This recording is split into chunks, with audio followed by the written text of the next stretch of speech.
예, 주일 예배에 나오신 여러분들을 주의 이름으로 환영합니다. 오늘 또 거룩한 예배 가운데 우리가 함께 나왔는데요. 우리 주변의 지체들과 같이 인사하며 함께 교제를 나누겠습니다. 먼저 서로 인사하시고 또 한 주간 좋았던 일, 또 어려웠던 일 서로 격려하는 그런 시간들 우리 잠시 가지고 또 계속해서 우리 예배 가운데 나가겠습니다. 함께 교제하십시다.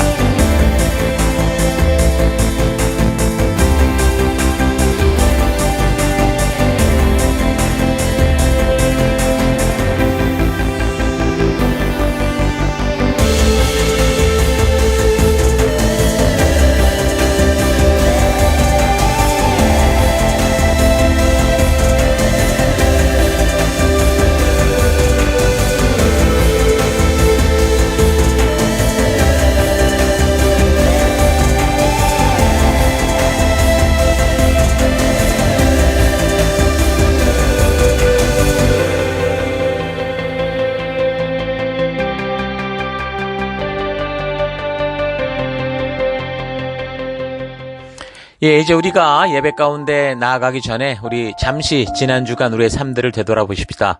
우리 하나님 앞에 나아갈 때 더러운 모습, 죄의 모습으로 나아갈 수가 없습니다. 이 시간 다 같이 함께 한 주간을 되돌아보시면서 회개 기도하시고 또 이런 예배를 허락하신 하나님께 감사드리고 우리 하나님 앞으로 온전한 모습이 될 수 있도록 다 같이 우리 잠시 회개하며 기도하십시다. 기도하겠습니다.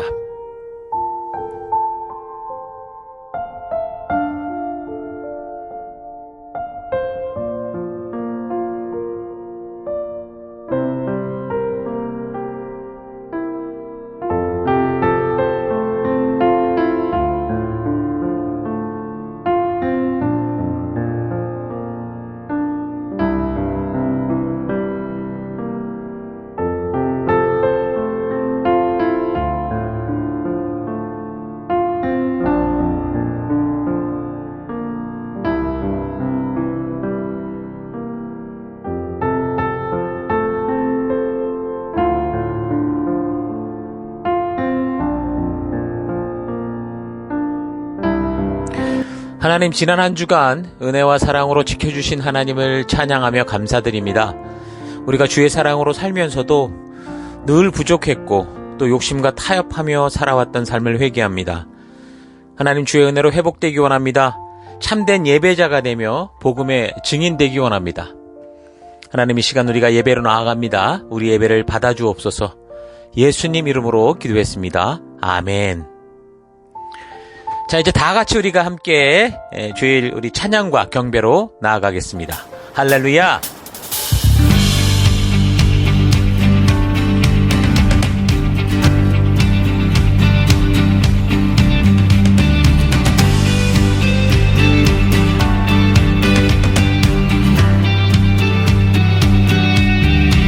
주의 선하심과 진실함을 담기 원해.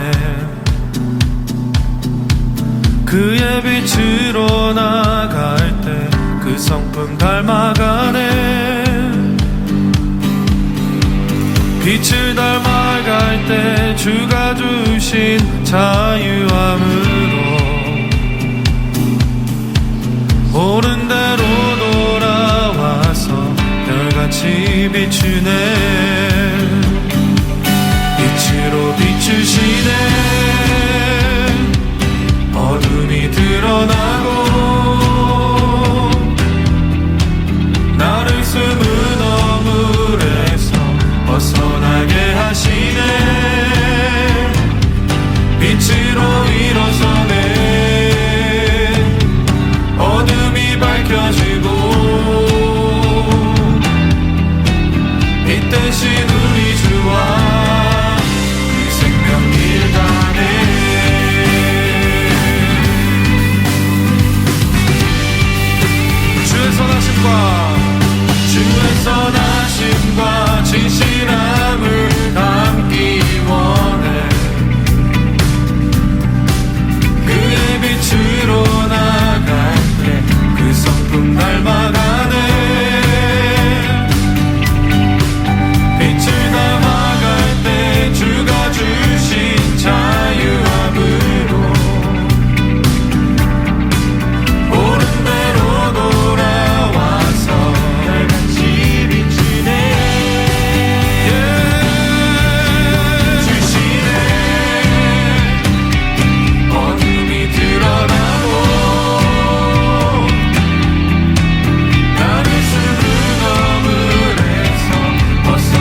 is your faithfulness, oh God. You wrestle with the sinner's heart.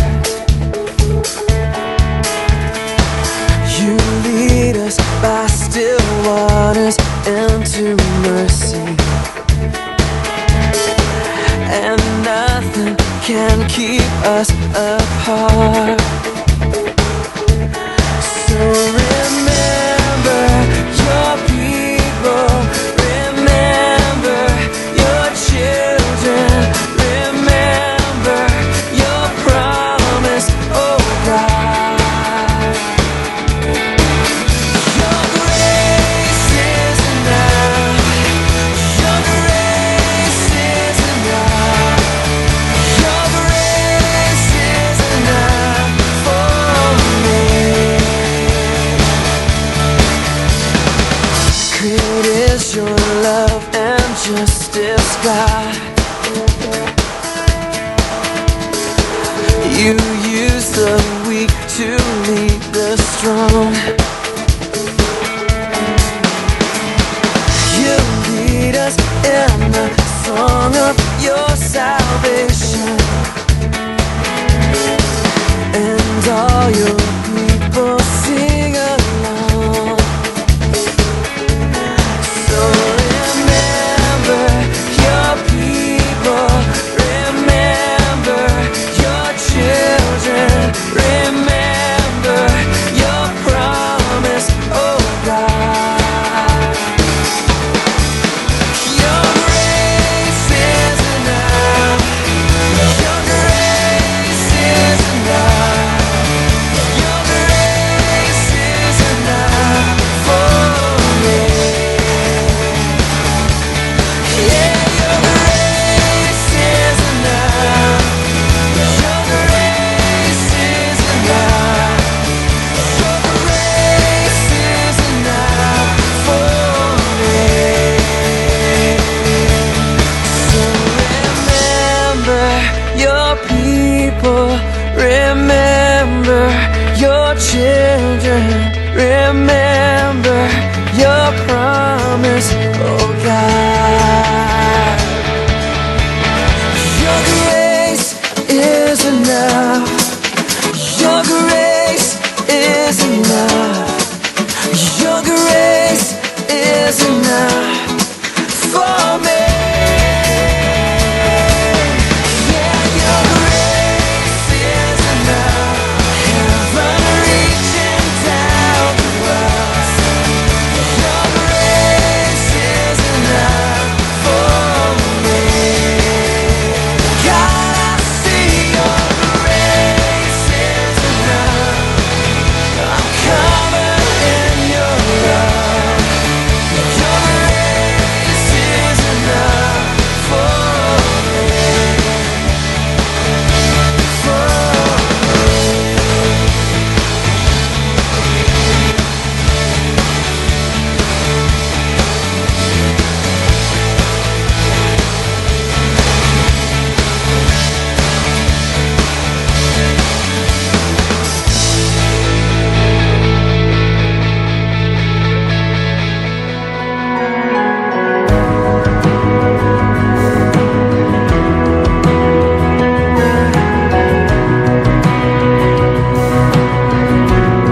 내 영혼의 그 깊은 데서 맑은 가락이 울려나네.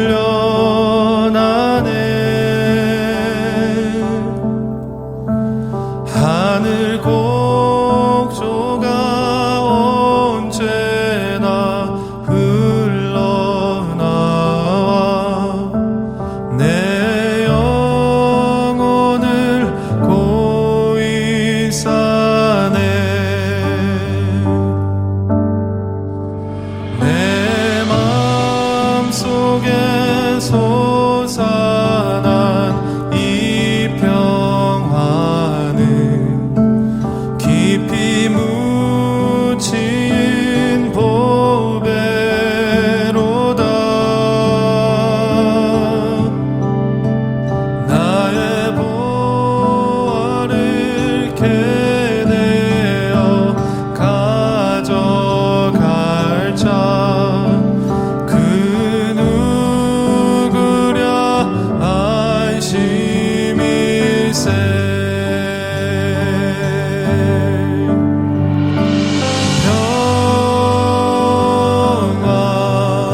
거룩하신 하나님, 주의 백성들이 주의 부르심 앞에 나옵니다.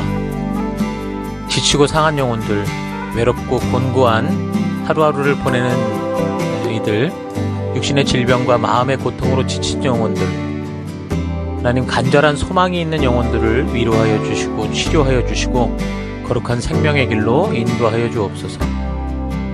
각자의 예배 처소에서 주의 얼굴을 구하며 우리 주의 인자하심이 있는 예배로 서 있습니다. 우리의 예배를 받아주옵소서. 주의 거룩한 지성소에서 우리들을 오라 하실 때 예수의 피를 힘입어 겸손히 나아가는 우리가 되기 원합니다. 다 같이 사도신경을 고백하겠습니다. 나는 전능하신 아버지 하나님 천지의 창조주를 믿습니다. 나는 그의 유일하신 아들 우리 주 예수 그리스도를 믿습니다. 그는 성령으로 잉태되어 동정녀 마리아에게서 나시고 본디오 빌라도에게 고난을 받아 십자가에 못 박혀 죽으시고 장사된 지 사흘 만에 죽은 자 가운데서 다시 살아나셨으며 하늘에 오르시어 전능하신 아버지 하나님 우편에 앉아 계시다가 거기로부터 살아있는 자와 죽은 자를 심판하러 오십니다. 나는 성령을 믿으며 거룩한 공교회와 성도의 교제와 죄를 용서받는 것과 몸의 부활과 영생을 믿습니다. 아멘. 하나님, 우리의 이 고백이 단지 입술의 고백이 아니라 예배 순서로서의 고백이 아니라 우리의 삶으로 드러나는 고백, 우리 삶의 향기가 되고 우리의 그리스도의 편지로서 드러나는 우리가 되기 원합니다. 오직 주만 바라봅니다. 예수님 이름으로 기도했습니다. 아멘. 우리 주변 분들과 같이 인사하십니다. 하나님께서 당신을 사랑하십니다. 아멘.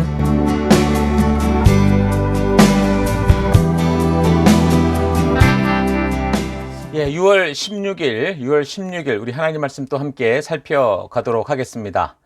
자, 우리가 지난 시간까지 이제 11개의 역사를 꺼냈는데요. 또 오늘 이제 정리하는 그런 의미의 이제 역대 상하서를 오늘 한 번에 다루게 됩니다.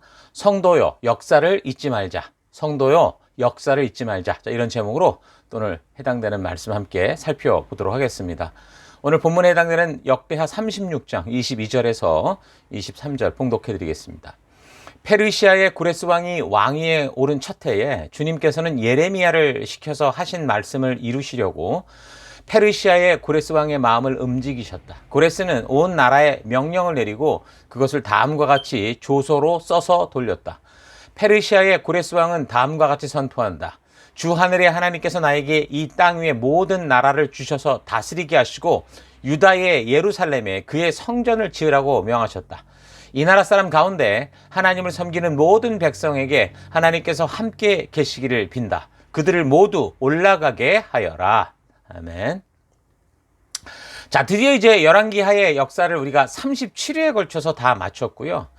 그동안 이제 살핀 역사를 보면은 그 이스라엘의 통일 왕국에서 이제 분열 왕국으로 이제 나뉘어지게 되면서 BC 722년경에는 결국 북이스라엘이 아시리아에 의해서 패망하고 또 남유다도 불순종과 우상숭배를 고집하던 끝에 BC 586년 바벨론으로 이제 포로로 잡혀가고 그리고 이제 포로 생활 70년을 마치고 다시 이제 포로에서 귀환하기 바로 전까지 그 어간을 우리가 좀까지 살펴온 겁니다.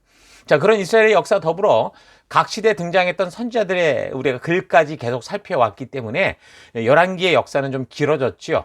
그래서 이제 37주간에 거쳐서 지금 열왕기의 역사를 다 살핀 겁니다. 자, 하나님의 은혜를 입었던 이 백성들은 가나안이라고 하는 그 사명의 땅을 얻었을 때 그때 좀 하나님 나라 백성답게 살았어야 되는데 그렇지 않았죠. 그 말씀을 소홀히 여기고 또 고집스럽게 죄를 고집하며 살다가 그렇게 고집하는 가운데 선지자들을 통해 하나님께서 돌아오라 수없이 경고하시고 말씀하시는 것을 들으면서도 결국은 끝까지 자기 만족을 위한 길을 걷다가 결국 바벨론에 의해 패망하게 되고 포로로 잡혀가고 나서야 그 포로된 곳에서 하나님 말씀의 신실함과 살아계심과 중요성을 인식하고 그리고 이제 그 말씀들을 이제 수집하고 모으기 시작을 했다고 했습니다. 자, 이때 구약 성경의 대부분이 수집되었을 것이다라고 보는데, 뭐 그때 이제 수집된 거로 본다면은 뭐 시가서도 있었겠죠. 시가서 5권, 욥기, 시편, 잠언, 전도, 아가서. 이 말씀은 역사 곳곳에서 이제 벌어졌던 일이기 때문에 역사서를 다 마치고 신구약 중간기, 그러니까 400년 침묵기를 나누기 전에 짧게 살펴보게 될 겁니다. 자, 오늘은 이제 역대상하서인데요. 이 역대상하서를 통해 그동안 계속 살펴왔던 역사를 좀 정리하면서 역대기의 저자를 통해 하나님께서 또 말씀하시고자 하는 그 의도가 무엇인가 우리 잘 파악해서 성경의 역사를 바르게 보는 그런 안목을 잘 정리했으면 좋겠습니다. 원래 이제 히브리 성경에는 역대상하 이렇게 나뉘어진 게 아니라 한 권으로 되어 있었습니다. 근데 이제 최초 헬라어 번역본이었던 70인역을 번역할 때 역대상하 2권으로 나뉘어지게 됐죠.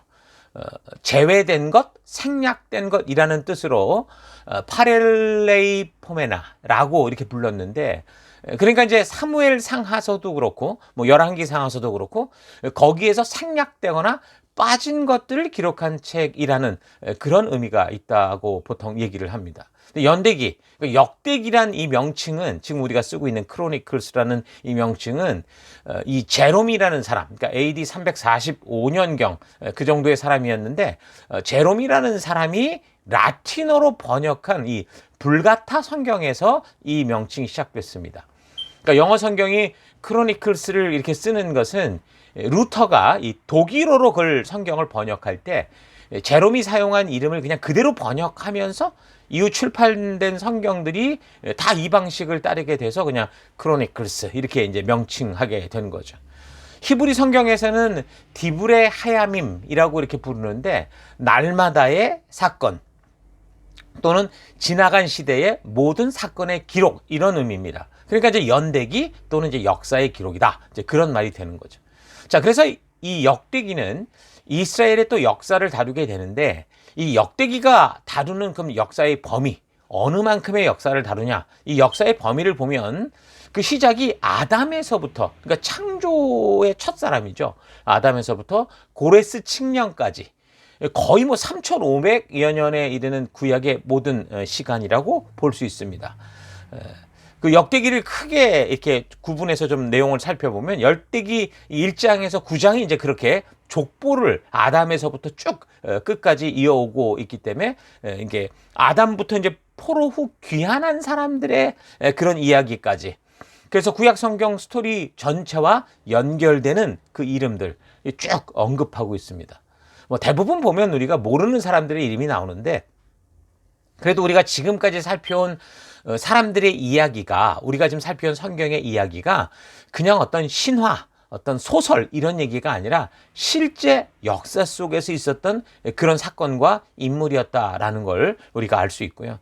특히 이제 노아의 세 아들로부터 번성하게 되는 그 자손들에 대해서는 우리가 다 기억할 필요는 없겠지만, 그래도 노아와 그의 아들들 그리고 그 손자들의 이름에 대해서는 좀 눈여겨볼 필요가 있는데요. 왜 그러냐면 이들이 오늘을 살아가는 우리 온 인류의 모든 민족의 뿌리라는 것을 보여주고 있기 때문입니다. 또한 이제 이런 이 이름이 시작돼서 마지막 계시록에까지 이런 얘기들이, 이 민족들이 언급이 되게 되죠. 그리고 이제 나머지 기록을 통해서는 이 역사적인 실제 사건, 그러니까 역대기의 나머지 장들을 통해서는 실제 사건 뭐 순서들을 참고하는 식으로 우리가 보면 됩니다. 자, 그리고 이제 역대상 10장에서 역대하 9장까지는 사울, 다윗, 솔로몬을 중심으로 한 그 통일국가 시대의 이야기입니다. 역대기가 바로 이 부분, 특히 이제 다윗과 솔로몬의 일대기에 이를 아주 자세히 살펴보고 있죠. 자, 그리고 이제 마지막 역대하 10장에서 36장까지는 이제 분열 왕국 중에서도 남유다 열왕의 이야기들을 기준으로 그 중심으로 초점을 맞춘 이야기로 전개가 됩니다. 그러니까 역대기의 기록 연대는 그럼 언제냐?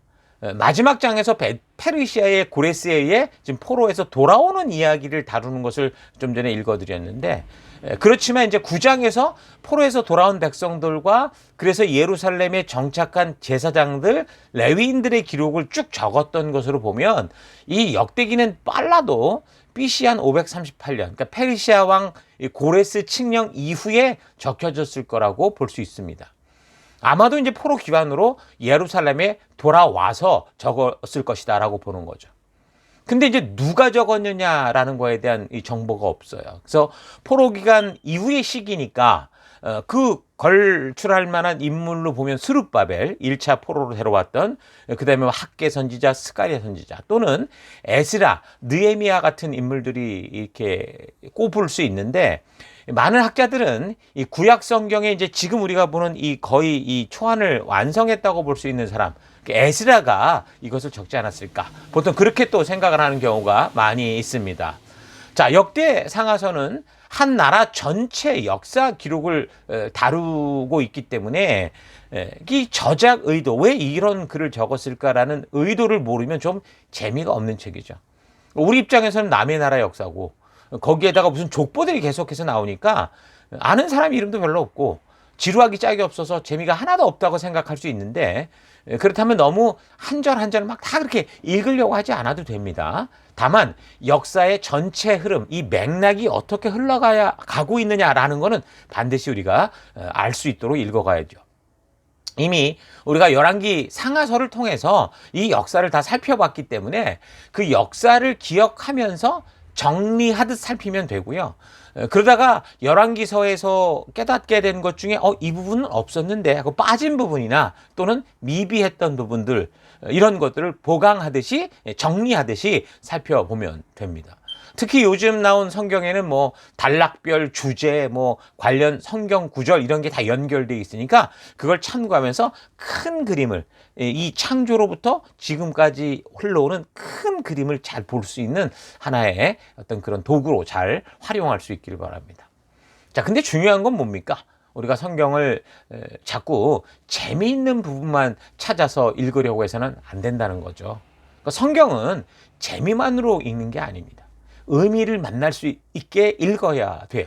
성경에 있는 이야기만이 아니라 그 이야기 속에 있는 하나님의 의도를 만나야 된다는 거죠. 그러니까 많은 사람들이 성경을 볼 때 자꾸 재미없다고 말하는데, 여러분 성경은 재미를 읽는 게 아니에요. 우리의 영원한 생명과 관련된 굉장히 중요한 영생에 관련된 이야기들을 말씀하고 있습니다. 그래서 성경을 볼 때 그 말씀에 참된 의미와 함께 그 안에 있는 하나님의 의도, 그 하나님의 마음과 함께 기뻐해야 되고, 그런 과정 속에서 하나님이 왜 이런 글들을, 이런 기록들을 우리에게 주셨을까라고 하는 진정한 하나님의 뜻, 그러니까 하나님의 의도를 아는 거듭남이 있도록 이렇게 우리가 성경을 읽어가야 되는 거 잊지 마십시오. 사람들은 대부분 자신이 가진 어떤 문제로 인해 그 문제 정답을 찾으려고 자기가 원하는 것들을 막 찾게 되죠. 그게 신이 됐든 뭐 성경이 됐든 뭐 다른 어떤 종교가 됐든. 자, 그러나 성경은 우리에게 어떤 문제의 정답을 주진 않아요. 그 문제가 왜 발생했는지 근본적인 그 원인을 알게 해주죠. 그래서 문제의 정답도 중요하지만 무엇보다 그런 문제가 왜 발생했는지를 알게 하는 게 더 중요한 겁니다. 예를 들면 이런 거죠. 여러분 건물 옥상에 있는 수도 탱크, 물탱크가 터졌다고 생각해 보십시오. 그 물이 온 건물 밑으로 다 흘러가면서 각 층마다 뭐 전부 이제 적시게 되겠죠. 물에 젖게 만들겠죠. 그러면 당장 뭐 각 층에 있는 그 룸에서는 물이 들어오지 않게 막으려고 할 텐데, 그거 중요하죠. 당장 뭐 귀중한 것 옮기고 물에 젖지 않게 하고 물 못 들어오게 하는 거. 근데 그렇게 한다고 해서 근본적으로 물이 터진 그곳을 막지 않으면 아니라는 거예요. 의미가 없는 것보다 그냥 그냥 잠깐을 모면하라는 현상이 된다는 거죠. 급하게 옮겨야 될 것을 옮기고 급한 조치를 취해야 되지만 더 중요한 건 뭐라는 겁니까? 물이 터진 그 근본 원인을 찾아서 막아야 이 문제가 재발하지 않을 수 있다. 그리고 온전히 해결될 수 있다는 거죠.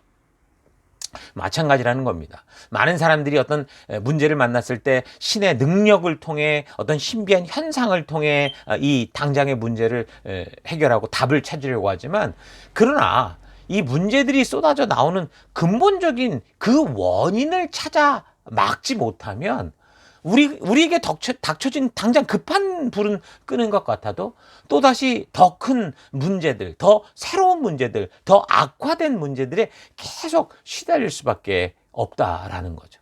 그래서 우리는 이 성경을 볼 때 이 성경을 통해서 하나님께서 왜 이 세계와 인간을 창조하셨는지, 근데 왜 인간들이 타락했는지, 그 결과가 어떻게 된 건지, 그리고 왜 하나님은 여전히 수많은 선지자들과 말씀을 보내셔서 왜 계속해서 사람들을 세워가시는지, 왜 계속 어떤 종말이 올 거다라는 것을 말씀해 주고 있는지, 그러니까 우리가 사는 세상이 어디에서 시작해서 어디로 흘러가고 어떤 문제로 어떻게 되고 있는가, 이 근본적인 원인들을 우리가 바르게 알아야 됩니다.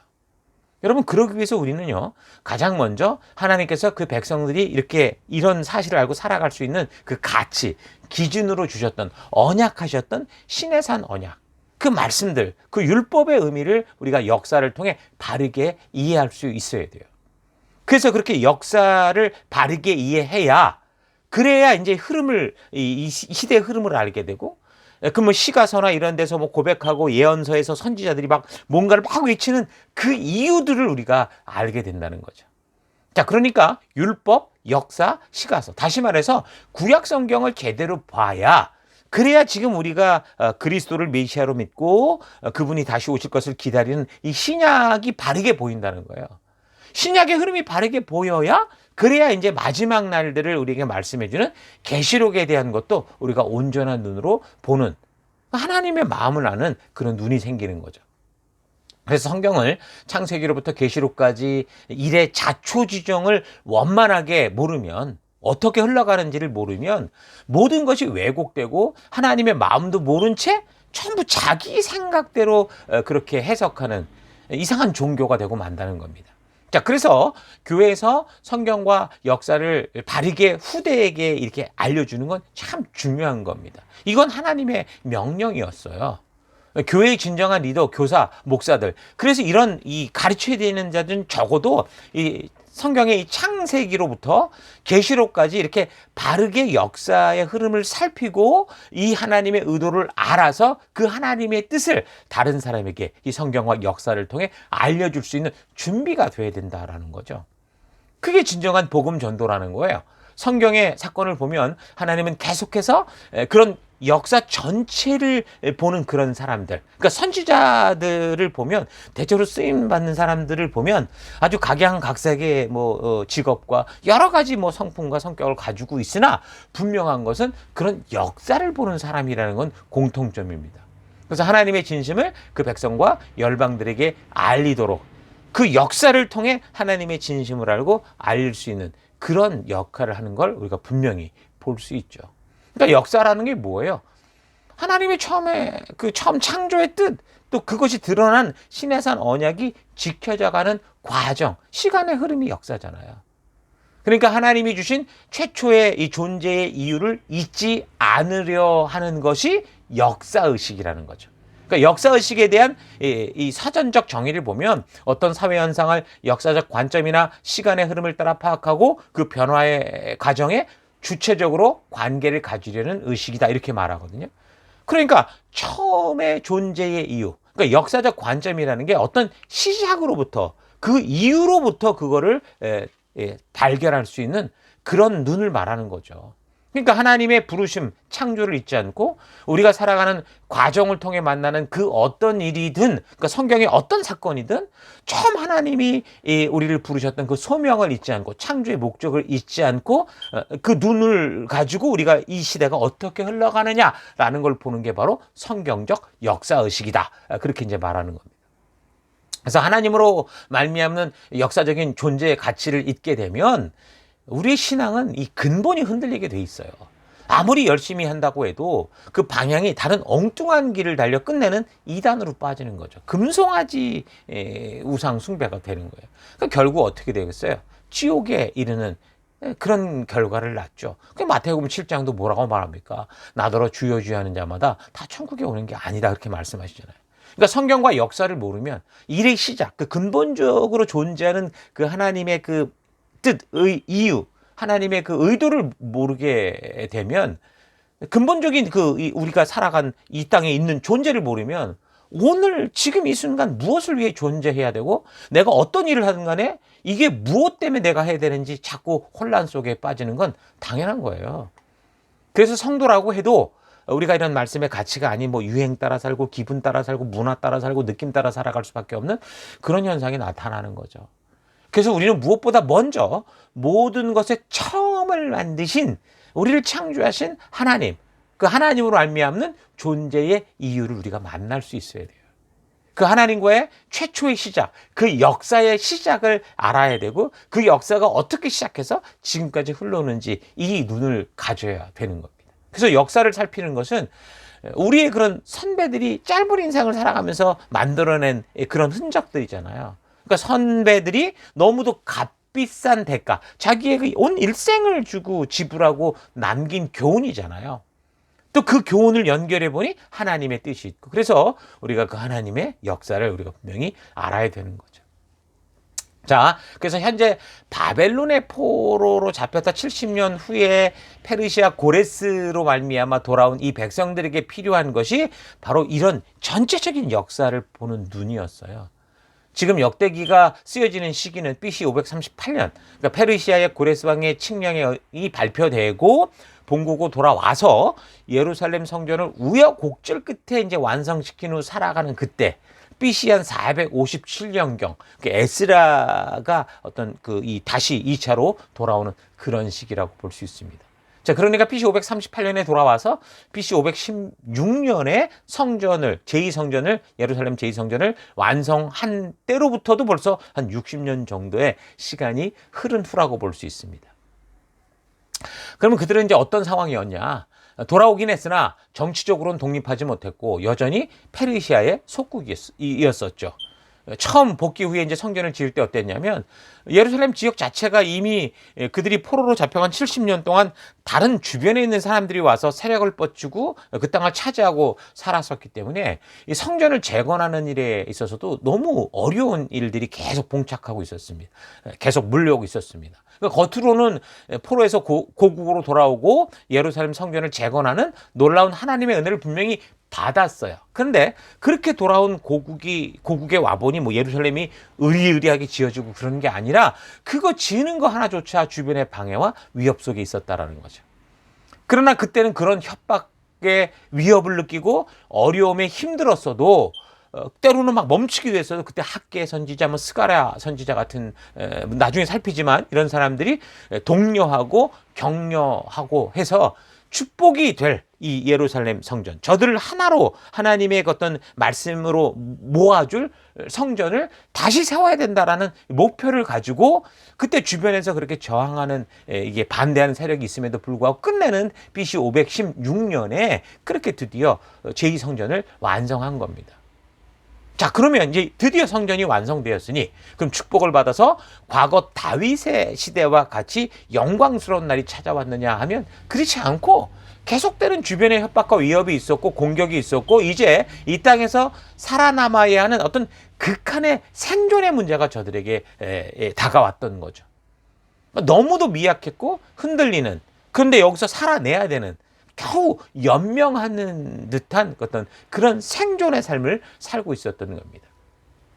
비록 자기 땅에 돌아와 성전을 지었다고까지는 하지만 여전히 뭐 페르시아의 속국이었고 국가적 기능은 없었죠. 그리고 이제 성전 중심, 회당 중심의 이제 공동체를 형성하고 살면서 뭐 경제적으로나 정치적으로 별다른 변화가 일어나지 않았던 거예요. 그런 그 끝에 끝이 보이지 않는 어떤 마치 동굴 같은 그런 삶들이 계속되고 있었던 겁니다. 더욱이 에스더서를 참고하면요, 그 에스더의 남편이 크세르크세스라고 했죠. 세계사에서는 이 아하수에로 왕 때 어떤 일이 있었냐면 하만이라고 하는 사람이 이 유대 민족 전체를 다 씨를 말리려고 완전히 이 함정을 팠다가 진짜 유대인들이 그때 이미 다 그냥 씨도 없이 말라 죽을 뻔한 그런 위기에 빠지기까지 하죠. 유다 공동체가 위기를 모면하기는 했어도 이게 스스로의 힘이 아니라 계속 강대국의 힘을 의지해서 살 수밖에 없는 그런 상황이었기 때문에 그런 나라의 백성이 어떻겠습니까? 자기 민족의 정체성보다는 자꾸 어떤 강한 힘을 가진 그 민족의 동화되기를 원하고 하나 되기를 원하는 이제 그런 상태였었죠. 그래서 이제 학계 스가랴 이런 선지자의 글과 또 느헤미야서 이런 걸 읽어보면 그 당시 하나님 나라를 섬기고 율법에 순종하는 하나님의 백성들의 수는 적었고 대부분 세상과 타협하고 물들어가는 자꾸 변질되는 그런 삶을 살았다라는 것을 분명히 볼 수 있습니다. 나중에 이제 우리가 살피며 확인할 겁니다. 자, 이런 상황 속에서 이제 2차 귀환으로 BC 457년에 에스라가 오게 되는데 그런 나라의 상태, 이런 나라의 현 상태를 그가 알게 되고 그래서 이 백성들에게 하나님 백성으로 소망을 가지고 살아갈, 비록 그들이 그런 연약한 모습으로 있으나 그러나 그들은 제2의 출애굽과 같은 역할을 통해 그 땅에서 열방의 제사장 나라로 살았어야 되는데 그걸 잃어가고 있었잖아요. 그래서 이제 그 사명을 다시 고취시키려고 하는 일을 하게 됩니다. 그래서 이제 그 에스라의 시각은 포로 전이나 포로 시대와는 다른 입장에서 이제 이 현실에서 달려나갈 미래, 그러니까 민족의 비전을 제시하고자 했던 거죠.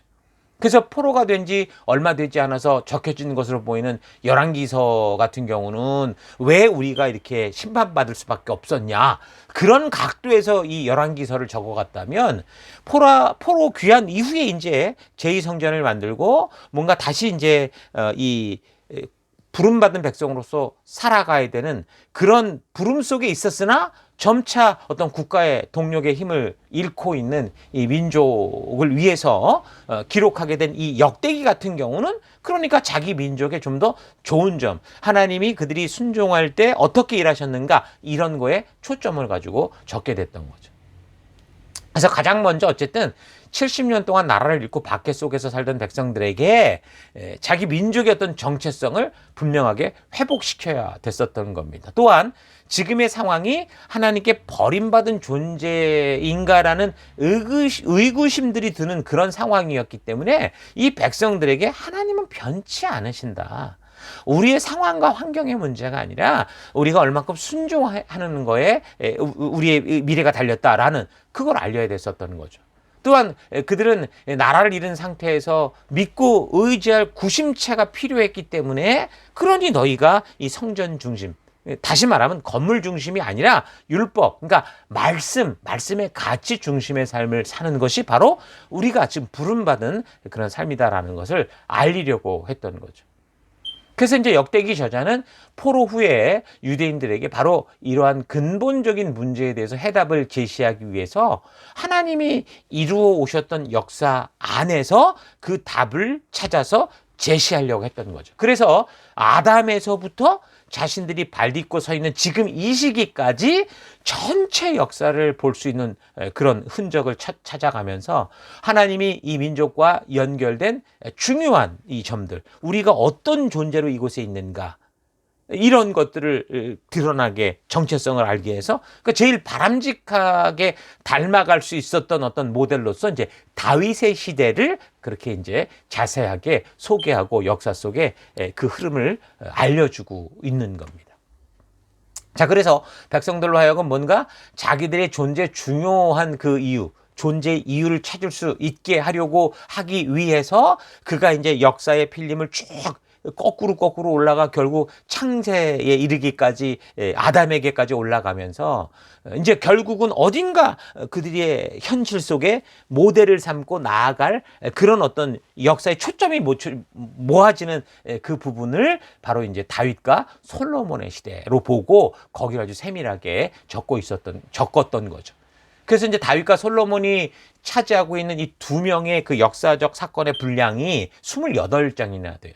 나머지 왕들, 18명의 왕들에게 해당된 분량을 따지면 27장 정도밖에 되지 않거든요.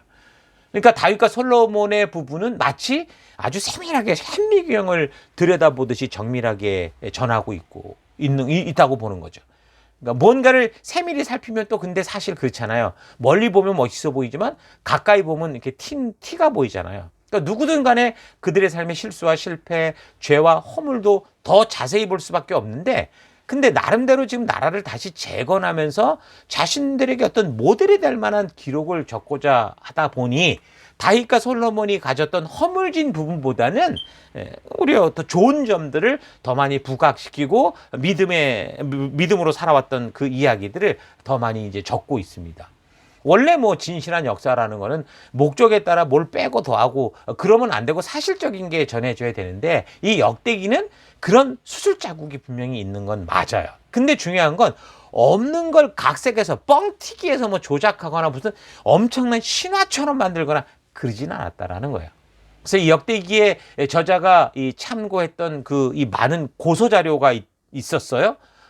자기도 나름대로 흔적을 가지고 적었던 거예요. 실제 역사가 적혔던 그런 기록들을 가지고 근거해서 그렇게 적었던 거죠. 그러니까 어떤 뻥이거나 더 조작되거나 뻥튀기거나 신화처럼 만들거나 그러지는 않았다라는 거예요.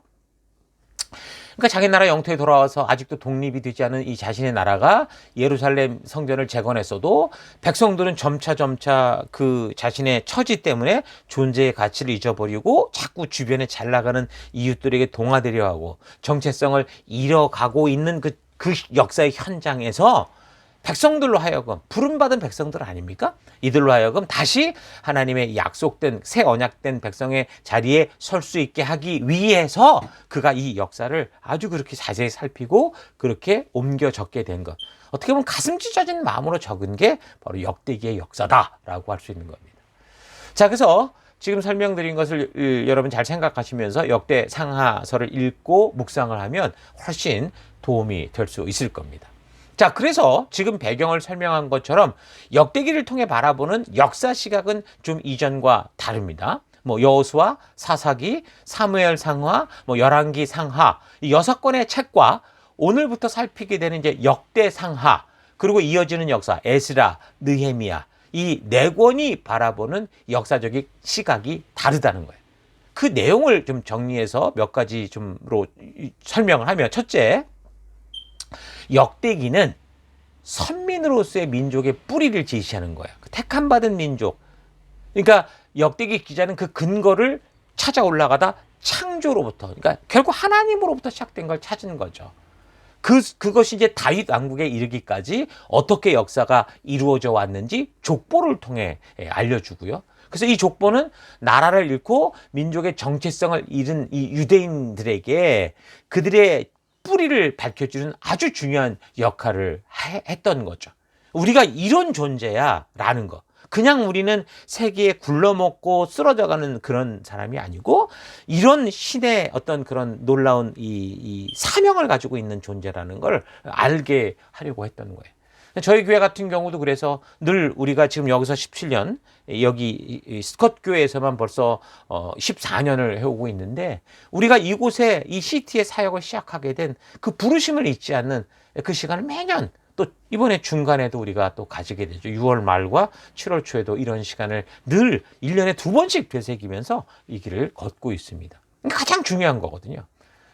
나라를 잃고 아직도 독립되지도 않고 힘이 없는 백성들에게 그들이 창조 때부터 하나님의 섭리 속에 있었던 분명한 사명과 소명을 가진 열방의 제사장 나라다라는 걸 알리게 하기 위해서 이 역대기는 그런 선민의 그 어떤 뿌리 그것을 분명하게 제시해 주는 겁니다. 두 번째, 역대기는 다윗과 맺은 하나님과의 언약을 역사의 어떤 기준점으로 막 강조를 해요. 그러니까 역사의식이라는 게 처음 존재의 목적을 지켜가는 것이라고 그랬죠. 그러니까 우리 교회로 말하면 멜번시티 교회 역사의식이란 우리 교회가 처음 하나님께 부름받고 이 시티에서 이런 사역을 시작했던 그 이유, 이거를 잊지 않게 하는 거죠. 그래서 그 부르심의 목적이 왜곡되지 않고 계속되는 세대 속에 지켜져 가게 하는 것이 역사고, 이 역사가 바르게 이루어지기 위해서는 그 역사의식, 그러니까 최초의 부르심의 근거, 우리가 어디로부터 부름받아 왜 이렇게까지 와 있었는가 하는 것을 알리는 게 중요한 거죠. 자, 그렇게 볼 때 열왕기서의 기자는 그 처음을 시내산 언약을 중심으로 이렇게 풀어갔다면 역대기 기자는 그 역사의 기준점을 다윗 왕국으로 이렇게 초점을 맞춰서 이야기를 합니다. 그래서 역대기 저자는 바로 다윗과 맺은 언약을 시작점의 근거로 역사를 이제 이렇게 전개해 가고 있죠. 그래서 이스라엘이 비록 율법에 불순종해서 나라를 잃기는 했지만 하나님께서 다윗에게 하신 언약대로 이 왕국을 버리지 않을 것이고, 비록 징계하시지만 다윗과 맺은 언약을 근거로 볼 때 다시 은혜를 베풀어 하나님은 분명히 이 약속을 따라 뭘 이루어 가실 거다, 이 얘기를 하는 거예요. 그래서 다윗의 혈통이 하나님께 선택받은 존재다. 하나님은 이 약속을 통해 뭔가 당신의 언약을 이루실 거다라는 걸 알게 하는 겁니다. 그래서 포로전에 기록된 열왕기서는 딱 꼬집어서 다윗이 선택되고 솔로몬이 선택되는 것에 대한 그런 언급이 없어요. 그러니까 그냥 흐름을 계속 얘기했던 건데, 그런데 포로 후에 기록된 이 역대기 같은 경우는 다윗과 솔로몬을 향한 선택에 대한 분명한 기록들이 있고, 그 선택받는 내용을 여러 번 반복해서 언급을 합니다. 그러니까 이런 사실은 이스라엘이 지금 범죄에서 이 모양 이 꼴이지만 하나님의 그 다윗과의 약속으로 인해서 그들이 다시 하나님의 백성으로 되설 것이고, 그런 나라가 이루어질 거다라는 꿈을 가질 수 있도록 그렇게 이렇게 의도한 것을 볼 수 있습니다. 자, 세 번째 역대기는 국가 중심 공동체가 아닌 이 나라는 성전 중심 공동체, 그러니까 하나님 말씀 중심의 공동체다라는 걸 보여줍니다. 그 사사시대 이후에 이스라엘은 하나님이 그렇게 말씀으로 통치하시는 직접 통치를 거부했고, 사울을, 인간을 왕으로 하는 국가 중심 공동체로 변질됐었죠. 그러나 그 후 1000년 정도 만에 이제 나라를 잃은 이 유대인들은 더 이상 이제 국가 중심으로 살아갈 힘도 없었어요. 그러나 비록 나라가 없고 그런 상황이어도 그들은 국가 중심이 어떤 땅과 어떤 그런 군대가 아니라 이제 말씀, 성전 중심으로 분명히 다시 되돌아온 걸 볼 수 있습니다. 그래서 역대기에는 열왕기서에 비해서 성전에 대한 관심이 크게 강조되질 않아요. 그러니까 역대기 저자는 유대인이 비록 그들의 죄로 나라를 잃기는 했지만 하나님께서 성전을 통해서 여전히 그들과 함께 계신다라는 사실을 많이 보여주려고 합니다. 그러니까 예루살렘 성전의 재건은 다윗과의 약속을 이루신 하나님의 역사다라는 그런 약속의 성취를 알게 해서 나라가 없어도 이 성전을 중심으로 하나님이 왕 대신 하나님의 백성으로 그 정체성을 유지하며 살아갈 수 있게 하려고 한 거죠. 어쩌면 그래서 구약 성경이 확고한 위치를 차지하게 되고, 결국 이것으로 인해 이스라엘은 나라는 없었어도 2000년 동안이나 실제 하나님의 백성이라는 그 소망을 잊지 않은 채 결국은 1948년 이 땅에 정말 땅을 가진 이스라엘로 존재하기 전까지 계속 이 약속을 잊지 않는 그런 민족으로 살아갈 수 있도록 그렇게 했다고도 볼 수 있습니다. 이 국가 중심이 아닌 성정 중심, 말씀 중심, 하나님 중심의 그런 공동체가 결국 지금까지 그들이 존재케 했던 거죠. 자, 그리고 네 번째 역대기는 심판하신 하나님보다 회개와 용서의 하나님을 더 강조합니다. 포로전 역사서는 율법에 거역하는 이스라엘에 대한 하나님의 경고, 징계, 심판을 강조했죠. 근데 이스라엘과 유다 열방들은 소수를 제외하고 계속해서 율법을 거역했기 때문에 포로전 역사서에는 심판이 그래서 크게 강조될 수밖에 없었습니다. 그러나 역대기는 이전의 죄를 용서받고 다시 본국으로 돌아온 유대인들을 위해 쓰여졌기 때문에 심판보다는 이제 회개와 용서에 관한 내용이 더 많이 나오고 있어요. 그래서 왕들의 역사를 기록할 때도 열왕기서에는 불순종하는 이 악한 모습들이 많이 부각되었는데, 역대기에는 열왕기에서 악한 왕으로 소개된 사람들의 어떤 좋은 점들도 많이 부각해서 기록하고 있습니다. 예를 들면 므낫세 왕 같은 경우 이제 나라를 정말 유다를 거의 망쳐버리는 어떤 완전히 그 꺾어지던 가지를 딱 꺾었던 게 므낫세 왕이었는데, 이 사람이 회개했다는 얘기까지 사실 그래서 좀 다루고 있죠. 그래서 엄중한 심판보다는 그들이 회개할 때 용서해 주시는 그 하나님의 모습을 계속 보여줍니다. 그래서 그 대표적인 구절이 역대하 7장 14절. 내 이름으로 일컫는 내 백성이 그들의 악한 길을 떠나 스스로 낮추고 기도하여 내 얼굴을 찾으면 내가 하늘에서 듣고 그들의 죄를 사하고 그들을 고칠지다. 고칠지라라고 하는 이 구절이 사실 그래서 어떻게 보면 역대기 아주 대표적인 구절이다라고 할 수 있는 겁니다. 자, 그리고 마지막 5번째는요. 이 역대기 같은 경우 이제 더욱더 여호와를 의지하고 하나님과의 약속, 그 우리를 부르셨던 그 언약의 기준으로 돌아가자, 이걸 말합니다. 그러니까 역대기는 포로 유대 공동체들에게 여호와를 굳게 의지할 것을 강조합니다. 본국에 돌아왔지만 여전히 페르시아의 속국인 유다는 나라를 다스리는 왕이 존재하지 않았습니다. 그래서 이런 상황 속에서 유대인들은 비전과 꿈을 잃었고 정체성을 잃고 의기소침하고 세상을 부러워하며 살고 있었죠. 그러나 역대기 기자는 그들에게 이 세상의 왕보다 더 완전한 왕이신, 실제 우리를 이 땅에 있게 하셨고 온 세계에 있게 하신 그 하나님 여호와를 의지해라. 그분은 살아계시다. 그분이 우리와 약속하고 그 나라 백성으로 살도록 주신 이 말씀, 이 율법을 우리가 잘 기억해야 된다. 이렇게 이제 이끌어가고 있는 거죠. 그래서 하나님과 언약적 관계에 있는 다윗 왕조의 중요성을 그래서 강조하면서 그 백성들에게 하나님께서 주셨던 영광을 기억하게 하고 진실한 삶의 길은 오직 하나님의 말씀, 그 신의 언약과 율법대로 살아가는 순종으로만 가능하다. 우리가 순종할 때 그 나라는 반드시 온다. 자, 이런 식으로 강조를 했던 겁니다. 자, 그들이 포로 생활을 통해 발견하게 된 건, 깨닫게 된 건 분명히 뭡니까? 이 바벨론의 흥망성쇠의 이 일도 결국 하나님 말씀대로다라는 걸 알게 되고, 페르시아가 등장하는 것도 결국 하나님이 말씀하신 대로다, 예언하신 대로 그대로 이루어졌다라는 이거를 분명하게 깨닫게 됐다 그랬죠. 그래서 그들이 더 이상 눈에 보이는 그런 우상에 휩쓸리는 자들이 아니라 그 말씀을 소중히 여기게 됨으로 말미암아 그 예언의 말씀대로 하나님이 이루신 그 약속들을 더 집중하게 됐다 그랬습니다. 그래서 이제 성경의 기초가 되는 그런 이 구약 39권의 문서들을 정리하게 된 것이고, 수집하게 된 것이고, 연구하게 되고, 사실은 뭐 성문서 같은 경우는 이미 사실 신하산 언약부터 그들의 어떤 삶의 기준이었으니까 좀 더 확실하게 이것이 자기들의 어떤 거룩한 성경으로 받아들일 수 있는 것이, 그렇게 해서 이제 바로 포로 이후에 그런 식의 역사가 진행된 겁니다. 그런 역사를 눈으로 확인한 역대기 기자는 유대인들에게 그래서 역사의 주관자이신 여호와를 온전한 왕으로 삼고 그분을 믿고 다시 그 말씀대로 순종하며 따라야 된다. 하나님의 나라를 이루어가야 된다라고 권면을 하는 겁니다. 그래서 역대기 기자는 역대의 경건한 왕들의 하나님의 말씀대로 살고자 했던 그 종교개혁 운동들이 몇 번 있었는데, 그런 것에 대해서 아주 많은 지면을 할애해서 그들이 돌이켜 설 때 하나님이 어떻게 하시는가를 강조하여 보여주고 있죠.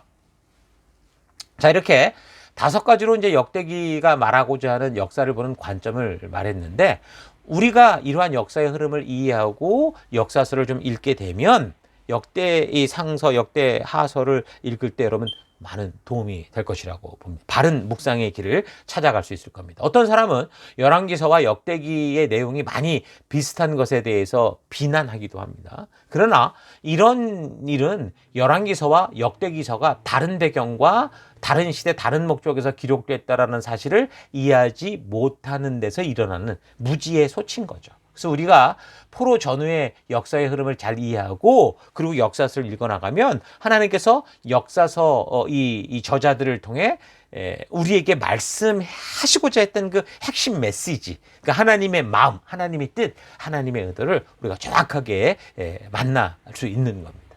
여러분, 그리스도인들은 이 세상의 역사가 하나님과의 약속이 어떻게 지켜지는가에 따라 흘러가고 있다라는 이 사실에 여러분 잘 염두에 두고 관심을 가지고 있어야 됩니다. 그런 성경적 역사의식도 역사관도 없이 살면 그저 이 시대가 주는 가치를 따라 휩쓸릴 수밖에 없어요. 이 시대는 물질주의 시대고 그 중심에는 오직 돈밖에 없습니다. 그런데 돈이 충족되면 그럼 행복으로 가냐? 그게 아니더라는 거예요. 돈이 충족되면 어디로 가냐? 사람들이 전부 향락으로 가게 돼 있습니다. 그러면 그 향락을 누리며 사는 걸 하나님께 감사하고 우리가 이렇게 누리며 사는 것을 좋아하느냐? 하나님께 감사하느냐? 그게 아니라는 거죠. 그런 향락을 누려본 결과는 결국 허무주의의 나락으로 이게 떨어지게 돼 있습니다. 이상하죠? 그래서 이 성도들이 세상에 나가서 빛과 소금된 이 삶을 살지 못하는 것은 성경의 지식을 몰라서가 아니라 성경의 이 역사의식, 역사관이 결여돼 있어서 그런 거예요. 교회 다니지만 성경적으로 정리된 역사관, 그러니까 성경을 보는 안목이 없으니 그런 거죠. 그 성경적 역사관이 없으면 아무리 오래 믿고 뭐 경건하고 뭐 보수적이라고 해도 교회에서나 보수고 정통이고 어쩌고 그러지 사회 나가면 전부 깡통이 되는 거예요. 전부 세상의 가치를 따라 찰싹같이 그 세상 속에 붙어 살아가는 그런 삶이 되죠.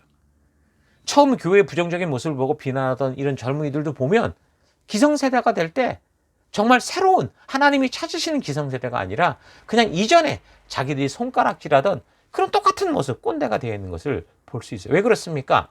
이게 성경적 역사관이 없어서 그래요. 성경을 통해 전체 역사를 보는 눈이 없기 때문인 거죠. 그러니까 자신들이 기성세대의 부조리한 모습을 봤다면 이 성경적 가치관을 가지고 바르게 정립해서 세상도 기대하고 하나님도 기대하듯이 정말 빛된 백성답게 말씀의 가치관으로 트랜스포메이션이 돼야 되는데 그런 변화는커녕 세상 속에서도 뭐 사탄이 볼 때도 누가 성도인지 찾아낼 수 없을 정도 변장하는 능력만 점점 더 늘어가는 걸 볼 수 있는 거죠. 하나님의 말씀을 가지고 깊이 묵상하고 지체들과 함께 나누면서 삶의 현장에서의 이 성공과 실패 경험들을 토대로 다시 말씀대로 말씀의 기준대로 나아가고자 하면서 그래서 하나님의 진실한 그 의도 이러셨구나 라는 걸 알기까지 우리가 나아가야 되는데 그래서 성경을 단지 지식으로만 갖고 있어서는 그런 게 될 수가 없다라는 거죠. 자, 잊지 마십시오. 자, 성경의 지식을 삶의 가치 기준으로 만드는 묵상과 나눔을 상실한 그런 게으른 성도나 교회는요, 결국 변질돼요.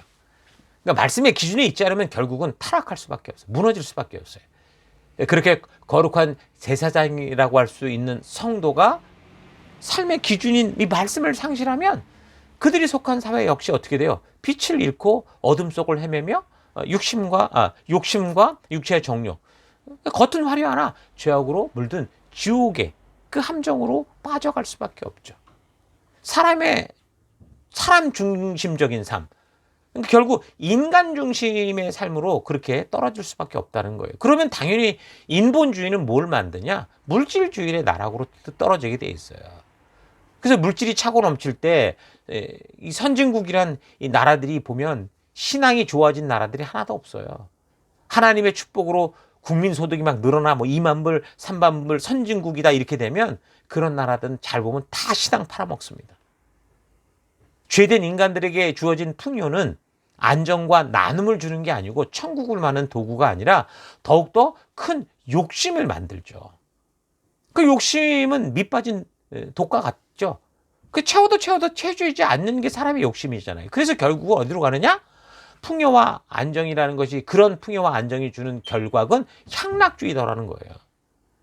그래서 물질적으로 살만해졌다고 할 수 있는 우리나라의 현실을 좀 보십시오. 인기와 명예, 쾌락, 탐욕, 만족을 위해 온 나라가 백성들이 온 TV 매체가 들끓고 있습니다. 돈과 권력, 부여와 탐욕의 이 만몬주의에 빠지면 점점 더 인기와 쾌락의 바알과 아세라에게 빠지게 돼 있어요.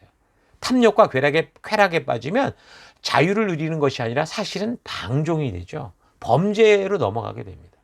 그러니까 자기 만족이 생기면 사람들이 하나님께 감사하고 하나님께 이 하나님의 뜻을 따라가느냐. 천만의 말씀입니다. 밑빠진 독과 같은 욕심이 점점 모습을 달리하며 심각해지는 것이기 때문에 결국 그 끝에는 뭐가 나오냐? 허무밖에 없어요. 뭘 채워도 채워지지 않는 거죠. 허무, 탐욕, 쾌락의 최고로 올라가니까 천국이 있는 게 아니라 허무의 절벽을 낭떠러지를 만나서 그 절벽 끝에서 떨어지고 마는 겁니다. 세계적으로 복지가 잘 되어 있다고 하는 그런 나라들, 복지 국가들, 국민 소득이 몇만 불씩 되는 그런 선진국들의 그 삶들을 보십시오. 뭐 요람에서 무덤까지 뭐 완전히 보장되는 그런 나라들 속에 중독률, 마약 급증이죠. 자살률 급증입니다. 이상한 말도 안 되는 이야기들 이상한 영화 같은 것들을 통해서 뭐 신비로운 세상, 자신들이 신이 되는 세상, 그러니까 이상한 이야기 속에 빠져들어요. 근본을 모르니 자기들이 상상이 만들어내는 욕심과 탐욕과 정욕의 함정에 빠져서 스스로가 허무와 이 허무 속에 방황하다 죽음으로 가는 거죠. 그러니까 성경적 역사관도 없고 가치관도 없고 세계관도 없이 살면 역사의 이 전철을 보면 다 그래. 다 그렇게 살아왔던 민족들이 결국 그렇게 되더라는 거죠. 영적인 경우도 마찬가지예요. 교회 안에서도 허무하고 허탈한 삶을 살아간 사람들이 있습니다. 결론부터 말하면 성도가 허무한 이유는 뭐예요? 문의는 교인인데 그 안에는 하나님을 이용해서 하나님을 금송화지화해서 세상의 탐욕, 쾌락을 추구하고자 하는 마음들이 가득 차 있는 그런 삶을 살거나 또는 자기 게으름, 그러니까 욕심의 또 다른 이름이 게으름이란 말이에요. 그러니까 게으름을 합리화하고 변명과 핑계대는 삶을 살다 보니 이제 그렇게 되는 거예요. 말씀을 바르게 알지 못하니까 자기 생각으로 가득 차게 되고 그러니까 하나님을 본의 아니게 자기가 생각하는 대로 이용하게 되는 이런 사람들은 극성적인 종교인으로 그렇게 변질되는 경우가 많습니다. 남들을 더 피곤하게 만드는 그런 일들이 있죠. 그래서 교회를 다녀도 성경적 바른 역사관이 없으면 하나님을 경외의 대상으로 보는 게 아니라 이용의 대상으로 보는 거예요. 하나님이 처음부터 금송아지니 내 마음대로 지극정성 맞춰서 사용하면 된다고 보는 거죠. 그래서 하나님 말씀대로 순종하는 삶이 아니라 자기의 생각과 욕심대로 하나님을 이용하는 신앙생활을 그렇게 하다 보면 사람들은 교회 안에서도 뭘 만나요? 허무를 만나요. 교회에 나오는데 허무해요.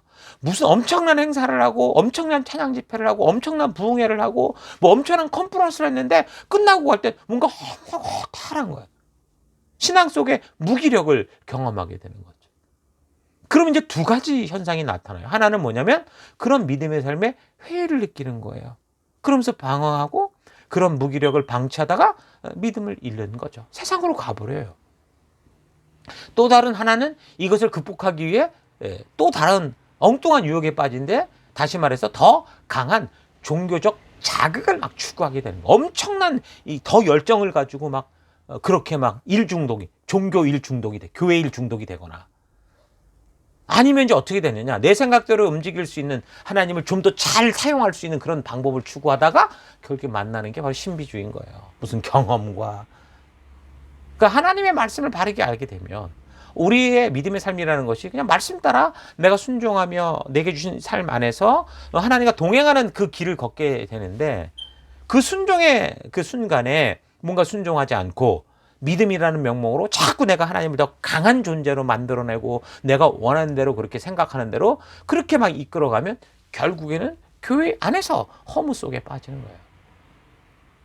그래서 이 두 번째 경우 같은 경우 신비주의에 빠지는 경우는 그 중심을 쉽게 발견할 수 없어서 굉장히 위험해요. 왜냐하면 교회에서 더 열정적으로 보이거든요. 하나님은 우리에게 말씀을 통해 순종의 자리에 서게 하시기 때문에 이제 성도인 우리가 내가 손해보고 다쳐도 그 말씀대로 순종하며 나아가는 게 이제 우리의 순종의 길인데 오히려 거기에 이제 하나님을 동원하려고 적극적으로 몸부림을 칠 때 그럼 그렇게 나타나는 게 뭐예요? 더 신비한 방법을 쓰게 돼 있다니까요. 신비주의예요, 그게. 그러니까 신비주의란 더 강하게 하나님을 내가 원하는 곳으로 동원하고자, 내가 하고 싶은 대로 움직이게 하고자 하는 거고, 그 뿌리에는 자신이 원하는 것을 추구하고자 하는 욕심이 자리 잡고 있는 거예요. 교회가 성도들로 하여금 성경을 바르게 가르치고 성경적인 역사관, 가치관이 바르게 정립되도록 그렇게 훈련하지 않고 순종의 능력을 가르치지 않고 전도서에서 솔로몬이 다 해보고 헛되다고 했던 것들을 아주 욕심스럽게 막 추구하게 만드니까 성도들이 기도하면서도 영적인 갈증을 느낀다고 하고 봉사하면서도 허무하고 말씀 따라 순종하는 삶은 싱거워 보이고 그래서 교회에서 뭔가 굉장히 자극적이고 뭐 적극적인 걸 찾다 보니 신비주의를 신봉하게 되고 그런데도 그런 삶의 끝은 허무하고 이런 거죠. 그래서 이 땅에 믿음의 우리의 선배들이 그렇게 피 흘려서 전한 복음이 어느 날 이 세상의 쾌락과 물질 문화에 다 젖어버려서 왜곡되고 변질되고 있는 겁니다. 왜 그렇습니까? 그러니까 성경을 모르고 성경 말씀을 통한 이 역사의식이 결여되어 있어서 그래요. 그래서 이런 걸 생각할 때 우리가 성경의 창세기부터 계시록까지 하나도 빠지지 말고 빠르게 살피면서 올바른 역사관, 올바른 세계관, 올바른 가치관, 다시 말하면 하나님의 의도를 알아서 이 시대 모든 문화를 분별할 수 있는, 우리가 우리 생각까지, 우리 느끼는 감정까지 점검하고 되돌아볼 수 있는 그런 성경적 가치관을 가져야 돼요. 그게 뭐예요? 말씀 속에서 하나님의 의도를 만나는 거고, 그게 바로 거듭나는 거죠. 자, 정리를 하면 에스라가 쓴 이 역대기는 바벨론의 포로로 잡혀갔다가 페르시아에 의해서 귀환한 백성들에게 민족 중흥을 위해 역사를 가르치고 또 성경을 바르게 알아서 선택받은 민족의 영적인 삶을 살게 하기 위해서다라고 우리가 정리할 수 있습니다. 그래서 교회 속에서 무엇인가 서둘러서 그래서 우리가 일을 하기 전에 우리는 항상 먼저 그 부르심을 알아야 돼요. 노하우는 노와이를 알면 저절로 각 사람에게 맞게 너무 창의적으로 멋지게 만들어낼 수 있어요. 노하우는요. 그래서 우리가 이 땅에서 성도로서 잘 살려고 하기 전에 성도가 어떤 존재고 하나님께서 어떤 의미로 교회와 성도를 세우셨는가를 먼저 알아야 됩니다. 그러면 성도로서 교회로서 살아가면서 노하우, 뭘 해야 되는지는 저절로 알게 돼요. 포로에서 돌아온 이스라엘 백성들이 나라가 회복되는 것도 아니고 주변국들의 박해와 위협을 받으면서 예루살렘 성을 짓고자 할 때 그것이 하나님의 뜻이요 우리를 향한 축복과 약속이라는 것을 알지 못했다면 그 위협 속에서 그 공사 완성하지 못했을 거예요. 예루살렘 성이 무너지든 다시 세워지든 중요한 건 뭐예요? 그래서 하나님의 뜻, 하나님이 왜 우리에게 이런 기회를 주셨는가? 그 하나님의 의도, 하나님의 진심을 먼저 아는 겁니다. 에스라가 볼 때 이스라엘 백성들이 결국 죄로 말미암아 패망한 것, 그리고 예루살렘 성전을 지음에 있어 아무런 민족 의식조차 없는 것은 백성들이 하나님과의 약속을 잊었고 하나님의 진심을 잊어버린 역사적 무지에서 비롯됐다라는 걸 알게 된 거죠. 그래서 그는 귀환한 백성들에게 성경과 역사를 가르치려고 했습니다. 이제 계속 살펴보겠지만 에스라서와 느헤미야서를 통해 그의 그런 피나는 노력을 또 알게 될 겁니다. 자, 그래서 특별히 역대기는 역대 상하서는 역사 속에 있었던 몇 번의 종교개혁 사건들을 보여주는데 결국 역사와 성경을 바르게 가르치지 않으면 그런 개혁도 오래가지 못하고 결국 또 다시 타락으로 이루어져 간다라는 것을 그렇게 보여주는 거죠. 자, 오늘날도 우리 신앙이 역사와 성경으로 바르게 부정되지 않으면요, 금세 세상의 눈을 빼앗길 수밖에 없고 그러면 금세 부패하고 타락한다라는 건 그런 사실은 변함이 없습니다. 그래서 역대기서를 여러분 읽어가면서 먼저 역대기를 보는 그 역사적 관점을 가지고 이 본문을 읽어갈 수 있기를 바랍니다. 그래서 성경의 역사를 다시 되점검하며 이 역사들이 어떻게 진행되는가 하는 것에 아주 가장 중요한 키는 바로 백성들이 하나님 말씀에 대해 순종하느냐, 그 불순종하느냐에 달렸다라는 거 여러분 잘 분별하시면서 여러분의 삶의 곳곳에서 다니엘처럼 또 그의 친구들처럼 다윗처럼 에스더처럼 이 기준된 말씀대로 순종하는 그런 역사를 만들어가는 히스토리 메이커들이 될 수 있기를 주의 이름으로 축원합니다. 자, 오늘 이렇게 역대기서의 전반적인 건 마치고요. 이 한 주간 또 역대기를 통해서 우리가 살펴왔던 역사를 잘 점검하고 전체를 보는 눈을 갖는 그런 시간 될 수 있기를 주의 이름으로 축원합니다. 자, 우리 들은 말씀을 가지고 잠시 우리 묵상하며 기도하겠습니다. 함께 묵상하십시다. 하나님은 하나님의 살아계심을 역사 속에 기록해 두셨습니다. 여러분, 성경은 역사라고 그랬습니다.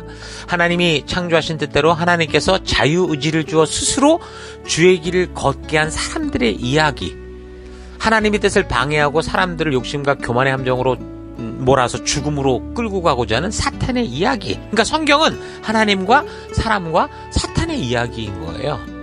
그 무엇보다 중요한 것은 하나님이 주도하시는 이야기인 거죠.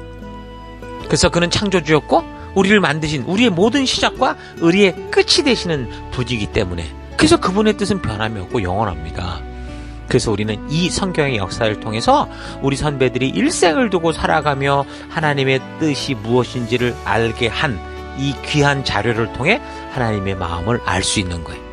그래서 성경을 역사와 더불어 살피고 읽어갈 때 우리는 그 안에서 구약 39권을 통해 4,000년의 지혜를 얻게 되는 거예요. 그래서 언약 백성들이, 이 부름받은 백성들이 약속의 길을 걸으며 경험했던 뭐 성공의 이야기, 실패의 이야기, 이런 삶을 통해 우리는 뭘 봅니까?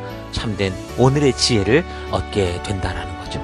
여러분, 역사를 아는 여러분과 제가 되십니다. 성경과 역사를 통해 특히 하나님의 진실한 의도를 만나는 여러분과 제가 되기를 바랍니다. 자, 이 한 주간도 그래서 각자 보내받은 삶의 터 곳곳에서 그런 하나님의 부르시고 나를 이곳에 있게 하신 이 역사의 한 부분으로 정말 내가 그 믿음의 길을 걸어가며 참된 빛과 소금된 그런 하루하루 이어가기를 주의 이름으로 축원합니다. 자, 우리 그런 결단을 가지고 이 시간 기도하기 원하는데, 첫 번째, 우리가 그렇게 부르심을 알면서도 바르게 서지 못한 것을 회개하시고 우리가 부르심 앞에 온전치 못했던 모든 것들을 주께 내려놓고 이제는 주님의 부르심 따라만 가겠습니다. 결단하며 함께 기도하기를 바랍니다. 그래서 이 시간 기도할 때 첫째, 하나님, 교회는 다녀도 하나님을 아는 말씀으로 깊이 들어가지 못한 것 회개합니다. 용서해 주십시오. 기도하시고, 두 번째, 성경과 역사를 몰라서 내 생각대로 하나님을 각색하고 이용했던 삶 회개합니다. 용서해 주옵소서. 기도하시고, 또 세 번째, 하나님 신앙 안에서 내 생각대로 살 때 빠지는 그 무기력과 허무함 속에서 하나님 변명하고 또 자극만 찾으려고 하는 그런 인생이 아니라 말씀대로 순종하는 내가 되기를 원합니다. 기도하시고, 마지막 한 번 더, 하나님, 성경을 통해 하나님이 우리를 향해 일구어 주신 이 귀한 사랑의 깊은 곳, 하나님의 마음을 만나는 곳으로 내가 나아가기 원합니다. 다 같이 잠시 함께 기도하겠습니다. 기도하십시다.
사랑의 하나님, 고맙고 감사합니다. 오늘도 우리가 열왕기의 역사를 마치고 역대기를 통해서 이 전체 역사를 다시 한번 바라보는 눈을 우리가 함께 가졌습니다.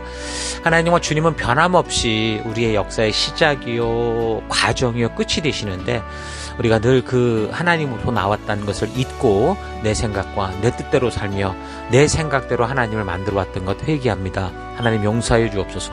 교회를 다녀왔으나 하나님을 알게 하는 말씀 가운데 나아가지 않았고, 또 그래서 성경과 역사를 몰라서 하나님을 내 마음대로 금송아지로 만들어 살아왔던 삶 회개합니다. 용서하여 주옵소서.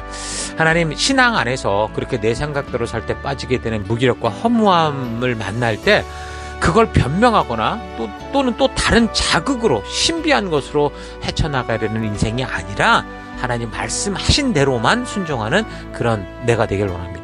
성경을 통해 하나님 우리를 향해 일구어 주신 이 귀한 사랑의 그 깊은 곳, 우리 하나님의 진심, 그 의도를 만나는 곳으로 나아갈 수 있도록 하나님 역사하여 주옵소서. 우리의 순종의 삶을 통해 하나님이 원하시는 그 역사를 만들어가는 하나님 히스토리 메이커가 되기를 원합니다. 오늘도 이 한 주간도 그런 부르심 속에서 그런 부르심 따라 함께 나아가는 그런 내가 될 것을 결단드리고 감사하며 예수님 이름으로 기도했습니다. 아멘.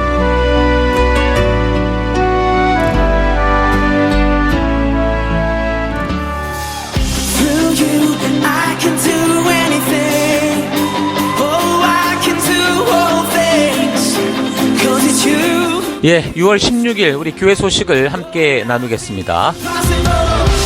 이번 주는 2024년 셀위크 20번째 주간입니다. 우리는 셀 모임을 통해 생명 낳는 생명을 세우는 부르심의 사명을 감당하고 있습니다.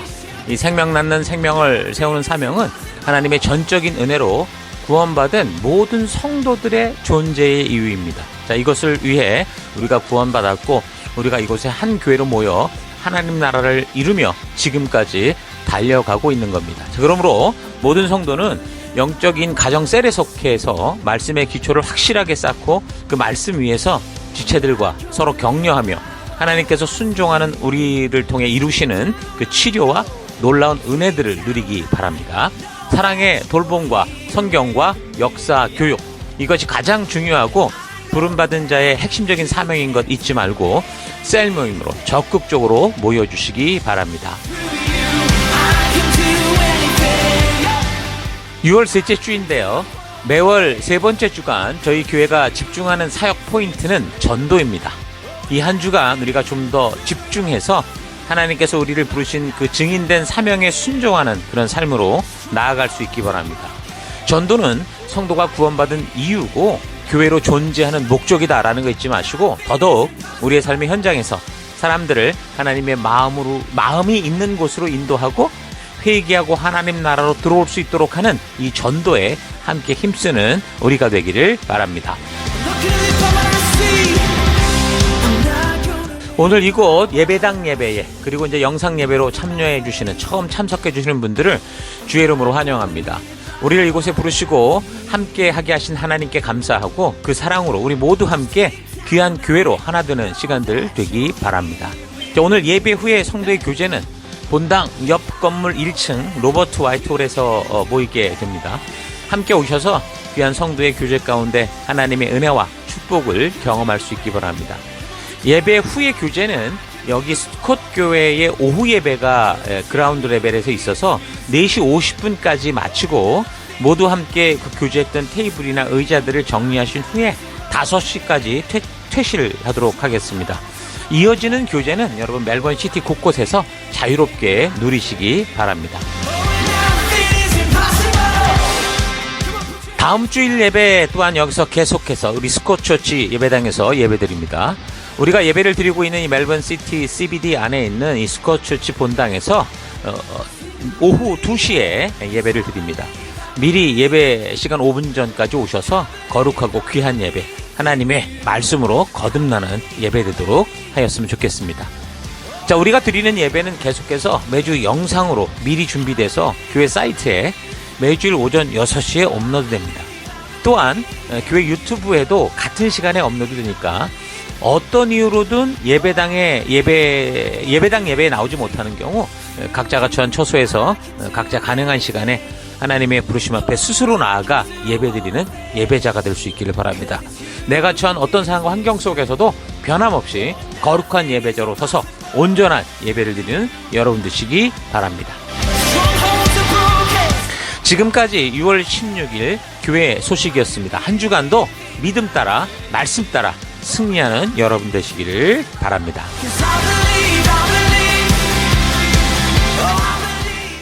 하나님 말씀 계속해서 함께 우리 교회가 존재하는 목적을 외치고 축도로 예배를 마치겠습니다. 2024년 사람을 세우는 교회임을 잊지 않고 살아가는 교회 되기. 그 사명을 감당할 때 사랑을 가지고 사명을 이루는 교회 되기. 하나님이 주신 방향을 잃지 않고 열심을 다하는 교회 되기. 사명을 위해 구별하신 열방의 제사장 나라 거룩한 교회 되기. 어떤 상황과 환경 속에서도 하나님의 말씀대로 용기 있게 순종하는 교회 되기. 아멘. 자, 이런 부르심 잊지 마시고 이제 각자 보냄을 받은 삶의 더 곳곳으로 나아가서 이 세상의 풍요나 화려함에 속는 게 아니라 휩쓸리는 인생이 아니라 부르신 사명 따라 거룩한 빛과 소금으로 승리하는 한 주 되시기를 주의 이름으로 축원합니다. 다 같이 기도하겠습니다.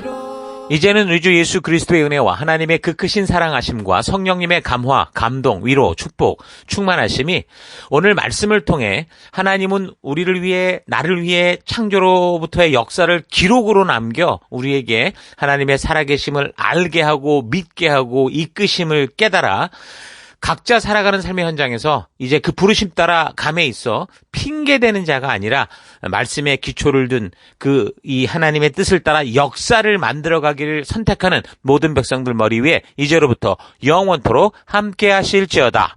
아멘.